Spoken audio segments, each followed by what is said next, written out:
ସାଙ୍ଗମାନେ ବର୍ତ୍ତମାନ ଆମେ ଜଗନ୍ନାଥ ମନ୍ଦିର ବାହାରିଲୁ। ସେଇଟା ହେଉଛି ଆଗ୍ରା ଜଗନ୍ନାଥ ମନ୍ଦିର। ସେଇଟା ବାଙ୍ଗାଲୋର ଭିତରେ ଅଛି, ଆମ ଘର ପାଖରେ। ଏଇଟା ଆମେ ଚାଲି ଚାଲି ବାହାରିଲୁ ଯିବା ପାଇଁ।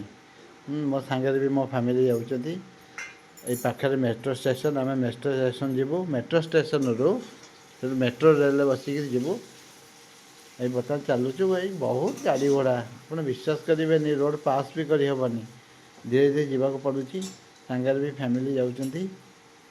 ଏଇ ରାସ୍ତା ଦେଇକି ଯାଉଛୁ। ଆଗରେ ମୋ ମିସେସ୍ ଯାଉଛନ୍ତି ନାତୁଣୀକି ଧରିକିରି। ଆଉ ଧୀରେ ଧୀରେ ଗଲେ ଆଗରେ ମେଟ୍ରୋ ଷ୍ଟେସନ୍ ପଡ଼ିବ। ସେ ମେଟ୍ରୋ ଷ୍ଟେସନରେ ଆମେ ଅଣ୍ଡରଗ୍ରାଉଣ୍ଡ ଦେଇକି ଯାଇକରି ପହଞ୍ଚିବୁ। ମେଟ୍ରୋ ଷ୍ଟେସନ୍ ଏଇ ପାଖେ ଆସିଲାଣି। ପିଲାମାନେ ବି ପଛୁଆ ରହିଯାଉଛନ୍ତି ବୋଲି ତାଙ୍କୁ ବି ଟିକେ ଗାଇଡ଼ କରିବାକୁ ପଡ଼ୁଛି।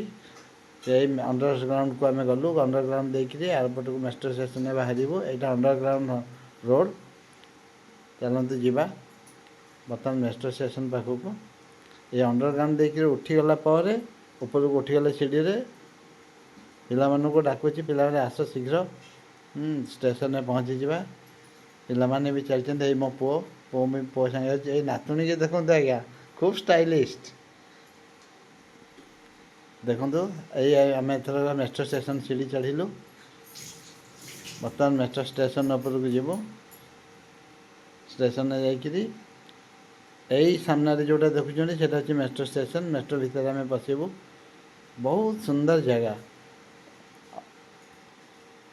ହେଉଛି ହେବାଗୁଡ଼ି ମେଟ୍ରୋ ଷ୍ଟେସନ୍। ତାର ବିଭିନ୍ନ ଷ୍ଟେସନ୍। ମୋ ପୁଅକୁ ବୁଝୁଛି, ସିଏ ମୋତେ କ'ଣ ବୁଝେଇବ, ବାଙ୍ଗାଲୋର ରହିକରି ମୁଁ ତାକୁ ଦେଖାଉଛି। ଓଲଟା ଆଜ୍ଞା, ଜାଣିଥିବେ ଯୁଗ ଖରାପ। ଏଇ ତ ନାତୁଣୀକି ଦେଖନ୍ତୁ ଆଜ୍ଞା, ଖୁବ୍ ଷ୍ଟାଇଲିଷ୍ଟ। ମୋ ହିରୋଇନ୍ ତ ଚଷମା ଆଖିରୁ କାଢ଼ିବନି। ଯଦି ଟିକେ ଚଷମା ଖସିଗଲା ପୁଣି ହାତରେ ଟେକିଦେବ। ମୋ ମିସେସ୍କୁ ବୁଝି ନେଉଛି। ଦେଖନ୍ତୁ କେମିତି ଯାଉଛନ୍ତି। ଶୀଘ୍ର ଶୀଘ୍ର ପାଦ ଷ୍ଟେପ୍ ପକାନ୍ତୁ। ମିସେସ୍ ବି ଚାଲିପାରୁନାହାନ୍ତି। ନାତୁଣୀ ଧରିଛନ୍ତି, ବୟସ ହେଲାଣି ତ, ଆଉ ପିଲା ଧରି ଚାଲିବା। ଏଇ ଦେଖନ୍ତୁ, ଆମେ ରନିଂ ସାଇଡ଼୍ରେ ଗଲୁ। ପୁଅ ବି ଧରିଛି ନାତୁଣୀକି। ବର୍ତ୍ତମାନ ଯାଉଛୁ ଆମେ ଉପରକୁ, ଷ୍ଟେସନ୍ ଉପରକୁ।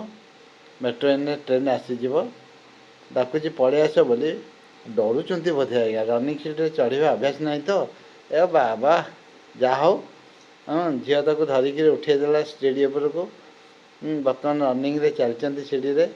ପୁଣି ଉପରେ ଷ୍ଟେପ୍ ନେବେ। ଏଇ ତ ଆମେ ପହଞ୍ଚିଗଲୁ ନା ଶ୍ରୀ ଜଗନ୍ନାଥ ଟେମ୍ପଲରେ। ଏଇଟା ହେଉଛି ଆଗ୍ରା ଜଗନ୍ନାଥ ଟେମ୍ପଲ ଇନ୍ ବାଙ୍ଗାଲୋର। ବାଙ୍ଗାଲୋରରେ ଏଇଟା ଜଗନ୍ନାଥ ଟେମ୍ପଲ ତିଆରି ହେଇଛି। ସେଠି ଓଡ଼ିଆ ପୂଜକମାନେ ବସନ୍ତି। କି ଭିଡ଼! ଆମେ ପହୁଡ଼ ପଡ଼ିଯିବ ବୋଲି କଲବଲ ହେଇକି ଆମେ ଚାଲିଗଲୁ ଭିତରକୁ। ଯାଇକି ଜଗନ୍ନାଥଙ୍କୁ ଦର୍ଶନ କଲୁ। କରିକି ତାଙ୍କର ଯେଉଁ ବେଢ଼ା ଭିତରେ ଆମେ ବୁଲୁଛୁ। ଏପଟେ ହେଇ ଦେଖନ୍ତୁ ଆଜ୍ଞା, ଏଠି ଜଣେ ଏତେ ବଡ଼ ମହାବୀରଙ୍କ ମନ୍ଦିର ମୂର୍ତ୍ତି ଅଛି। ସେ ମୂର୍ତ୍ତି ପାଖରେ ବି ଦେଖେଇଲେ ପିଲାମାନଙ୍କୁ। କେତେ ସୁନ୍ଦର ପରିବେଶ ହେଇଛି ବାହାରେ।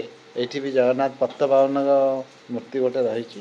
ପତିତପାବନ ଭିତରେ ଏଇଠି ମହାବୀରଙ୍କ ମନ୍ଦିର ରହିଛି, ମୂର୍ତ୍ତି ଜଣେ। ମହାବୀରଙ୍କ ମୂର୍ତ୍ତି ପରେ ଏପଟେ ବିମଳା ମନ୍ଦିର, ସେପଟେ ମହାଲକ୍ଷ୍ମୀଙ୍କ ମନ୍ଦିର। ବହୁତ ସୁନ୍ଦର ଲାଗୁଛି ଜାଗାଟା ଆଜ୍ଞା। ଆରେ ବାଃ! ଏଇ ଦେଖନ୍ତୁ, ଗୋଟେ ଗେଟ୍ ହେଇଛି। କେତେ ସୁନ୍ଦର ଗେଟ୍ ଦେଖନ୍ତୁ, ବିୟୁଟିଫୁଲ୍ ଗେଟ୍। ଜଗନ୍ନାଥ ମନ୍ଦିର ପାଖରେ। ସେଠି ପ୍ରାୟ ଲୋକ ଓଡ଼ିଆ। ତାପରେ ଆମେ ଫେରୁଛୁ କାର୍ ବୁକ୍ କରିକିରି। ବର୍ତ୍ତମାନ ଘରକୁ ଫେରୁଛୁ। ଗଲୁ ତ ମେଟ୍ରୋରେ, ଆସୁଛୁ ଆମେ କାର୍ରେ। ବର୍ତ୍ତମାନ କାର୍ରେ ବସିକି ଆମେ ଆସିଛୁ। ପିଲାମାନେ ବି ସବୁ ବସିଛନ୍ତି।